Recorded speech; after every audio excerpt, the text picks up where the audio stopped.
కృష్ణా జిల్లా ఆత్కూరులోని స్వర్ణ భారత్ ట్రస్ట్లో కేంద్ర మంత్రి వెంకయ్య నాయుడు మాట్లాడుతున్నారు. ప్రత్యక్ష ప్రసారం ద్వారా చూద్దాం.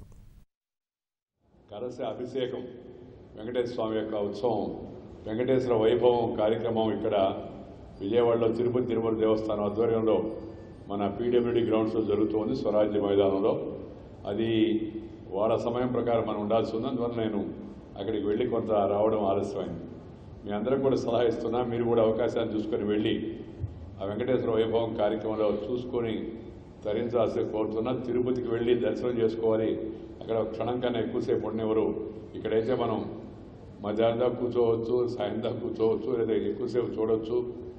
తనవారా కళ్ళారా చూసుకొని వచ్చే అవకాశం కూడా ఉంది. ఆసక్తి ఉన్నవాళ్ళు అందరికీ మ్యాండేటరీ తప్పనిసరిగా పోవాలని నేను చెప్పను. ఆసక్తి ఉన్న వాళ్ళందరూ కూడా వెళ్ళి అమ్మాయిలు అబ్బాయిలు ఉపాధ్యాయులు అందరూ కూడా శిక్షకులు ఆ దర్శనం అవకాశాన్ని ఉపయోగించుకోవాల్సిందని కోరుతా ఉన్నాం. నేను రావడం కూడా దానివల్ల కొంత ఆలస్యమైంది అనిదా భావించవద్దు. ఎందుకంటే సమయ పాలన జీవితంలో చాలా ముఖ్యం. ఇక్కడ నాకు అత్యంత సంతృప్తి ఇచ్చే విషయం ఏంటంటే స్వర్ణ భారత ప్రాంగణంలో ఒకటి సేవ, ఆపన్నులకు, ఆపదలో ఉన్న వాళ్ళకి, ఇబ్బందులు ఉన్న వాళ్ళకి, అనారోగ్యంతో వచ్చిన వాళ్ళకు ఒక రకమైన సేవా కార్యక్రమం. రెండవది ఉద్యోగ ఉపాధి కల్పనకు శిక్షణ పొంది ఆత్మవిశ్వాసంతో ఒక నైతికమైన యొక్క బలంతో ఉద్యోగ అవకాశాలు లభించే విధంగా, అంటే ఒకవైపు ఏమో సేవ, ఇంకొక వైపు ఏమో స్వయం ఉపాధి, empowerment, self empowerment on one side, service on other side. ఈ రెండు కూడా కలిసి సంయుక్తంగా స్వర్ణ భారత్ నిర్వహించడం, ముప్పవర్ ఫౌండేషన్ కూడా దాంట్లో సహకరించడం, విష్ణు ఎడ్యుకేషన్ సొసైటీ కూడా దాంట్లో భాగస్వామి కావడం, కేఎల్ యూనివర్సిటీ కూడా దాంట్లో భాగస్వామి కావడం, జిఎంఆర్ వరలక్ష్మి ఫౌండేషన్ దాంట్లో భాగస్వామి కావడం, ఆంధ్ర బ్యాంక్, ఇండియా బ్యాంక్ కూడా దాంట్లో భాగస్వామి కావడం చాలా సంతోషం. And these are the two things which I like very much. One is service, another one is self employment. ఎందుకంటే ప్రభుత్వం ఉద్యోగాలు అందరికీ అవకాశాలు లేవు. అలాంటప్పుడు మార్గం ఏంటంటే స్వయం ఉపాధి, self employment. Self employment is the best employment. అన్నిటికన్నా ఎవరో దగ్గరికి వెళ్ళి ఎక్కడో దగ్గర చేరి గుమస్తాగానో చిన్న ఉద్యోగంలోనో వాళ్ళ దయాదాక్షిణ్యాల మీద ఉండేదానికన్నా మనం సొంతంగా కాస్త తెలివి తెచ్చుకొని శిక్షణ పొంది మన ఉద్యోగంలో చేరితే ఒక ఆత్మవిశ్వాసం ఉంటుంది, గౌరవం ఉంటుంది, ఆత్మగౌరవం ఉంటుంది, సెల్ఫ్ రెస్పెక్ట్ ఉంటుంది.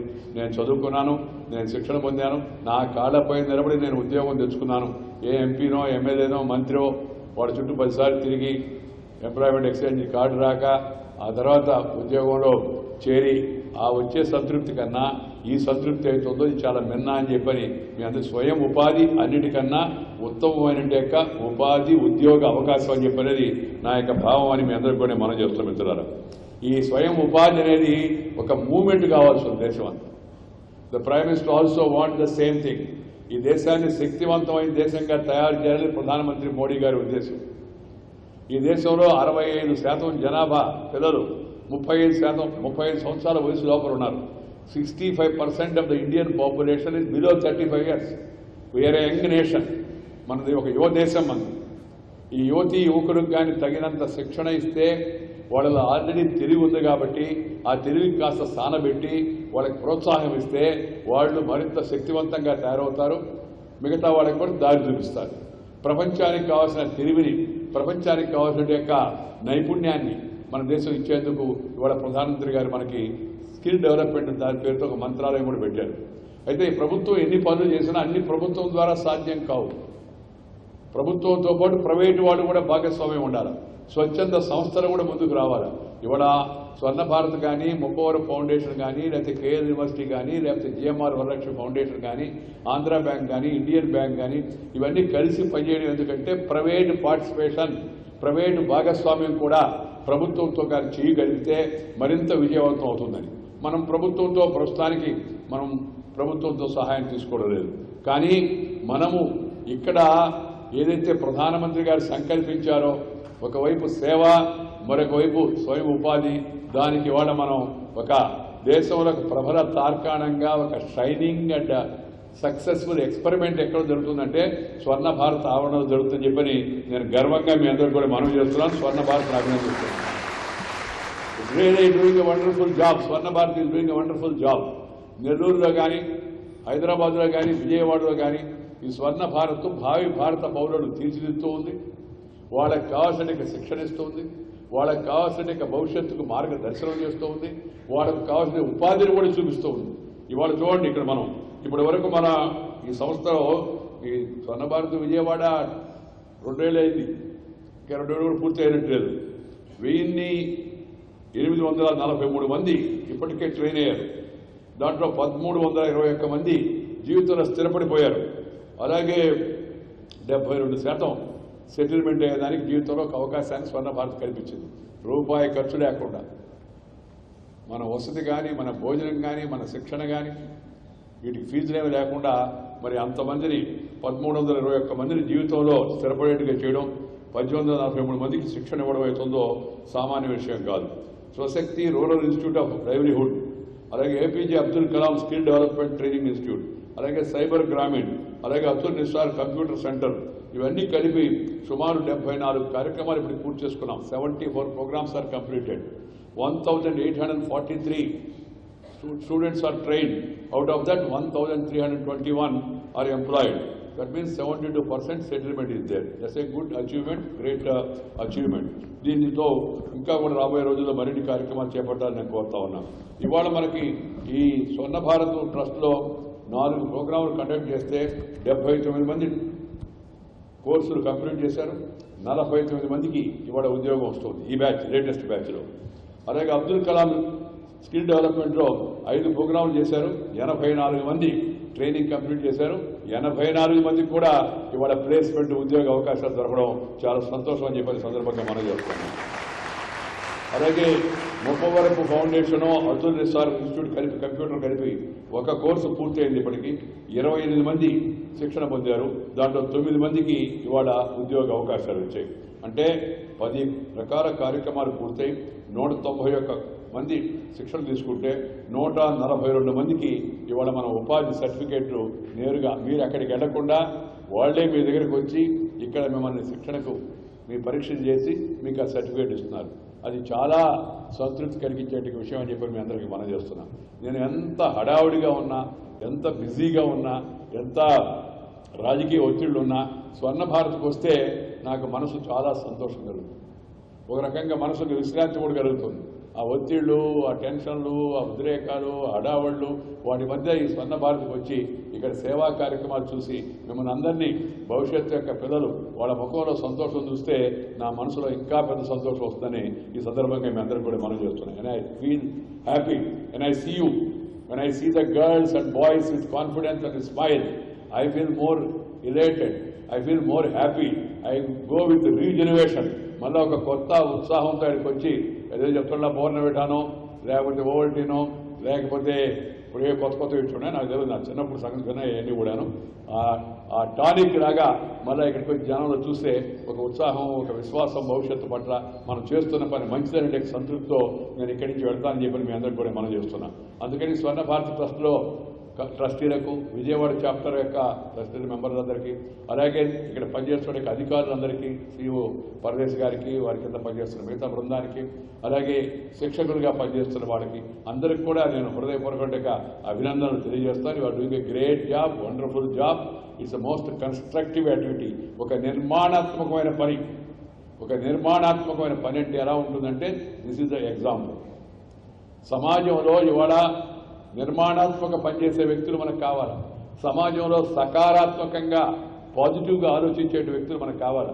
సమాజంలో నకారాత్మకంగా కాకుండా, నెగటివ్ కాకుండా, అబ్స్ట్రక్షన్ కాకుండా కన్స్ట్రక్షన్ చేసేవాళ్ళు, డిస్ట్రక్షన్ కాకుండా డెవలప్మెంట్ చేసేవాళ్ళు, నిరుత్సాహం కాకుండా ఉత్సాహాన్ని ఇచ్చేవాళ్ళు, అలాంటి సంస్థలు, అలాంటి వ్యక్తులు మనకు కావాలి. ఆ సంస్థలు, ఆ వ్యక్తులకు చిరునామా ఏంటంటే స్వర్ణ భారత్ ట్రస్ట్ అని చెప్పని మనం గర్వంగా చెప్పుకోవచ్చు అని చెప్పని సందర్భంగానే మనం చేస్తున్నాం. దేశం వేగంగా ముందుకెళ్తోంది, ప్రగతి పదంలో పయనిస్తోంది. ప్రధానమంత్రి గారు చేపట్టే కార్యక్రమాలు, రాష్ట్రంలో ముఖ్యమంత్రి గారు చేపట్టే కార్యక్రమాలు, వాటితో పాటు స్వచ్ఛంద సంస్థలు కూడా తమ వంతు కృషి తాము చేస్తే దేశం, రాష్ట్రం మరింత వేగంగా ముందుకు వెళ్తుంది. ఆఖరి తప్పులు లేని, అవినీతికి తావు లేని, అరాచకానికి అవకాశం లేని, దోపిడికి తావులేని, వివక్షతకు తావులేని సమాజాన్ని నిర్మించాలనేది గాంధీ గారు చెప్పిన రామరాజ్యం. దీన్ దయాళ్ ఉపాధ్యాయ కోరుకున్న అంత్యోదయం. అలాగే ఇవాళ నరేంద్ర మోడీ గారు కూడా సంకల్పించిన యొక్క ఈ సబ్కా సాత్ సబ్కా వికాస్, అందరితో కలిసి అందరి యొక్క అభివృద్ధి, నవభారత నిర్మాణం. ఆయన స్వప్నం ఏంటంటే ఎక్కడ ఆకలి ఉండదో, ఎక్కడ అవినీతి ఉండదో, ఎక్కడ అక్రమాలు ఉండవో, ఎక్కడ దోపిడీ ఉండదో, ఎక్కడ వివక్షత ఉండదో, వీడు పెద్ద కులం వాడు చిన్న కులం అని మనసంతా వ్యాకులం అయిపోయి కొంతమందిని మందిరాలకు రానికపోవడం, కొంతమందిని వాళ్ళ ఆహారపు అలవాట్లు వలన వాళ్ళని వివక్షగా చూడడం, ఇలాంటి వాటికి అవకాశం ఉండకూడదు. మన స్వతంత్ర భారతదేశం మంది, పవిత్రమైన దేశం మంది. మన దేశంలో ఎప్పుడు కులం పేరుతో మతం పేరుతో వివక్షత లేదు. ప్రపంచంలో ఉన్న అన్ని మతాల వాళ్ళు మన దేశానికి వచ్చారు, అందరినీ మనం స్వాగతించాం. ఎవరిని తక్కువగా చూడాలి. అన్ని కులాలకు కూడా, ఏ కులాన్ని కూడా తెలివి సొంతం కాదు, అన్ని కులాల్లో తెలివైన వాళ్ళు ఉన్నారు. అందుకని ఈ కుల వ్యవస్థ అయితే ఉందో నిజంగా ఈ శాపం లాంటిదే వచ్చింది, దాన్ని శాపాన్ని తొలగించుకోవాల్సిన అవసరం ఎంతో ఉంది. చదువుకునే కొద్దీ మనలో ఇలాంటి కులతత్వము, మతత్వము, వర్గతత్వము, ఈ తేడా పెద్ద చిన్న తేడా అనేది దేవుడు సృష్టించినప్పుడు పెద్ద చిన్న తేడా చెప్పి మనకి సృష్టించాడా లేదు కదా. ఇవి కృత్రిమమైన వాటిని తొలగించుకోవాలి. అందుకని యువత బయటకు వెళ్ళేటప్పుడు ఆ మనమంతా ఒకటే, వేషం భాష వేరైనా మనమంతా భారతీయులం. ఎవరు ఏ భాష మాట్లాడినా ఉత్తరాది లేదు, దక్షిణాది లేదు, తూర్పు లేదు, పశ్చిమం లేదు, అవన్నీ దిక్కులు లేకుండా పోవు. లేకపోతే పొడవు ఉండొచ్చు, ఒకరు పొట్టు ఉండొచ్చు, ఒకరు తెలుగు ఉండొచ్చు, ఒకరు నలుపు ఉండొచ్చు, నీలమేఘ శ్యాముడై ఉండొచ్చు. కానీ దానివల్ల కాదు, బుద్ధి, వాళ్ళ యొక్క పని తీరు, దాన్ని బట్టి మనం మనిషి యొక్క ఔన్నత్యాన్ని ఎప్పుడు కూడా మనం లెక్కేయాల్సిన అవసరం ఎంత ఉందని మీ అందరికీ కూడా మనం చేస్తున్నాం. ప్రతి ఒక్కరూ సంపాదిస్తారు కొద్దిగా గొప్ప. సమాజానికి దాన్ని నేను చెప్పి పిలిపోయిందంటే సంపాదించిన దాంట్లో కొంత మిగతా వాళ్ళకు సొంత లాభం కొంత మానుకొని మిగతా వాళ్ళకి సహకరిస్తే మంచిది. ఎందుకంటే నువ్వు సంపాదించిన దాన్ని అంతా తినగలవా? 2 చేతులతో సంపాదిస్తావు, నీకు తినేదానికి ఒక్క నోరు మాత్రమే ఉంది. చూడండి, ప్రతి ఒక్కరికి 2 చేతులు ఉంటాయి కదా, 2 చేతులు సంపాదిస్తావు అంటాడు. తినేదానికి 2 చేతులు తింటావా? తిన్నాం, ఒక చేతితో తినాలా. అందుకని అంటే దేవుడు కూడా చెప్పాడు, పరిమితి పెట్టాడు నీకు. 2 చేతులతో సంపాదించినా ఒక చేతితో తిను అంటే అర్థం, ఒక చేతితో తిను, ఇంకో చేతితో 10 మందికి సహాయం చేయమనేది భగవంతుడు మనకి ఇచ్చలేక మన ధర్మశాస్త్రం అని. So please remember this. లైఫ్లో కూడా మన అందరం ఆ విధంగా ఆలోచించాల్సిన అవసరం ఎంతో కూడా ఉంది. జీవితంలో ప్రతి ఒక్కరం కూడా పక్కన ఉన్నవాడికి, కష్టాల్లో ఉన్నవాడికి, ఇబ్బందుల్లో ఉన్నవాడికి సహకరించాలి. మన దేశం అలాంటిది, ప్రకృతిని గౌరవించే దేశం అది. చీమకు చక్కెర పెట్టి, పాముకు పాలు పోసి, చీమకు చక్కెర పెడతాం, చీమ కొట్టుంది అయినా చక్కెర పెడతాం. పాముకు పాలు పోస్తాం, పాము పసుపు కాటేస్తే ప్రాణం పోదు, అయినా పాముకు పాలు పోస్తాం. పశువుకి బొట్టు పెడతాం, చెట్టుకి దండం పెడతాం. పశు పక్షాదులను సైతం గౌరవించే పవిత్రమైన సంస్కృతి మన భారతీయ సంస్కృతి. We are the heirs of such a great culture which is ancient in the world. ప్రపంచంలో ఏ దేశానికి లేనంటే పవిత్రమైన సంస్కృతి మనకు ఉంది. కానీ ఈ మధ్యకాలంలో అక్కడక్కడ అపశృతులు వస్తున్నాయి. ఈ మధ్యకాలంలో నిన్న మొన్న వచ్చినాయి కాదు, దీనికి రాజకీయం పురివే ప్రయత్నం కొందరు చేస్తున్నారు. అది దురదృష్టం. మన సమాజంలోని ఈ వాటన్నిటిని వరకట్న నిషేధము, సమాజం అంతా చైతన్యమైంది, వరకట్నం తగ్గుతూ ఉంది. అలాగే బాల్య వివాహము, సమాజం చైతన్యమైంది, బాల్య వివాహాలు తగ్గిపోతూ ఉన్నాయి. ఒకప్పుడు 12 ఏళ్ళకి 13 ఏళ్ళకి పెళ్లి చేసేవాళ్ళు, 8 ఏళ్ళకి పెళ్లి చేసేవాళ్ళు. మూడవది కుల అంటరానితనం చట్టం తెచ్చుకున్నాం, అంటరానితనం కూడా తగ్గుతూ ఉంది. క్రమేపీ తగ్గడం కాదు, త్వరగా తగ్గాల్సిన అవసరం ఉంది. మనసులో నుంచి ఆ భావన తొలగించాల్సిన అవసరం ఉంది. ఎవరు సవర్ణుడు, ఎవడు ఇంకొకడు, ఏమి అందరూ శూద్రులే, మనందరం కూడా శుభ్రంగా ఉండేవాడు అందరం కూడా. అలాంటిది దాంతోపాటు ఈ ఆహారపు అలవాట్ల కారణంగా విచక్షణ చూపించకూడదు. అవతల వాళ్ళ మనోభావాలను గౌరవించాలి. వాళ్ళని అవమానపరచడం కోసం నేను తింటాను అలా కాకుండా ఎవరు ఇష్టం వచ్చినట్టు వాళ్ళు తినే అవకాశం ఉంది. ఈ దేశంలో ఆ స్వేచ్ఛ ఉంది. రాజ్యాంగానికి లోబడి అందరం కూడా నడుచుకోవాల్సిన అవసరం ఉంది. సమాజం సక్రమంగా నడవాలంటే చట్టం అవసరం, రాజ్యాంగం అవసరం. రాజ్యాంగానికి చట్టానికి లోబడి ప్రతి ఒక్కరం పనిచేస్తే సమాజం సరిగా ముందుకు వెళుతుంది.